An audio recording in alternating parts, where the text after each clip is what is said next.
क्या कोई 16 साल का राजा अपने ही चाचाओं से लेकर महान साम्राज्यों तक को परास्त कर सकता है? यह कहानी है उस शूरवीर की जिसने अपनों के विश्वासघात को भी मात दी और दुश्मनों को भी। नाम था पृथ्वीराज चौहान और यह है उनकी विजयों की वो गाथा जो इतिहास की आवाज बन चुकी है।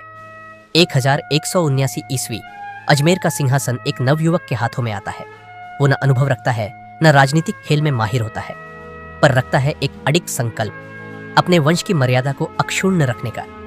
पर जैसे ही पृथ्वीराज सिंहासन पर बैठते हैं, सबसे पहले वार होता है अपने ही परिवार से।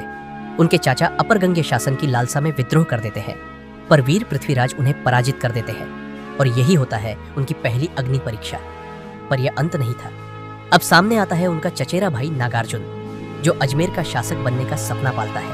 उसके साथ जुड़ता है गुड़गांव और आसपास का क्षेत्र। एक नए विद्रोह की ज्वाला जलती है। लेकिन पृथ्वीराज अब राजशाही के खेल को समझ चुके थे। उन्होंने अपने मंत्री कैमास के साथ योजना बनाई और सैन्य बल के साथ नागार्जुन को पराजित कर दिया। इसके बाद 1182 ईस्वी में भरतपुर, मथुरा और अलवर में उठते भंडांकों के विद्रोह को भी कठोरता से कुचल दिया। जैन ग्रंथों के अनुसार जिनपति सूर्य ने स्वयं भंडांकों के दमन का उल्लेख किया है। अब पृथ्वीराज का साम्राज्य पूर्व की ओर बढ़ता है और टकराता है महोबा के चंदेल शासक परमाल देव से। बुंदेलखंड, महोबा और जेजा कभुक्ती एक विशाल और शक्तिशाली क्षेत्र। यह कोई मामूली युद्ध नहीं था। परमाल देव के साथ मैदान में उतरे थे आल्हा और उदल जैसे वीर सेनापति। महोबा की धरती रणभूमि में बदल गई, पर अंततः 1182 ईस्वी में तुमुल युद्ध हुआ और पृथ्वीराज विजयी रहे। परमाल को संधि के लिए विवश होना पड़ा और एक विशाल क्षेत्र चौहान साम्राज्य में समाहित हो गया। पृथ्वीराज ने वहां अपने सामंत पंजुन राय को महोबा का अधिपति नियुक्त किया। अब बारी थी पश्चिम की। गुजरात के चालुक्य शासक भीमदेव द्वितीय के प्रधानमंत्री जगदेव प्रतिहार से नागौर की रणभूमि में युद्ध हुआ। यह कोई साधारण युद्ध नहीं, ये दो महान वंशों के बीच वर्षों से चल रही दुश्मनी का निर्णायक मोड़ था।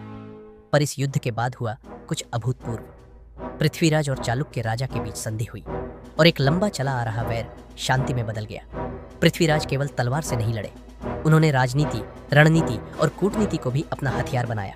चाहे परिवार का विद्रोह हो, सीमाओं का विस्तार या फिर चालुक्यों से संधि, उन्होंने हर बार दिखाया कि एक सच्चा राजा केवल युद्ध नहीं जीतता, दिल और सम्मान भी जीतता है। यह थी पृथ्वीराज चौहान की आरंभिक विजयों की गाथा, जिसने उन्हें भारत के इतिहास में अंतिम हिंदू सम्राट के रूप में अमर कर दिया। अगर आपको पृथ्वीराज चौहान की यह वीर गाथा प्रेरणादायक लगी तो वीडियो को लाइक करें। ऐसी ही ऐतिहासिक कहानियों के लिए राजगाथा को सब्सक्राइब करें। जय भारत, जय वीरों की भूमि।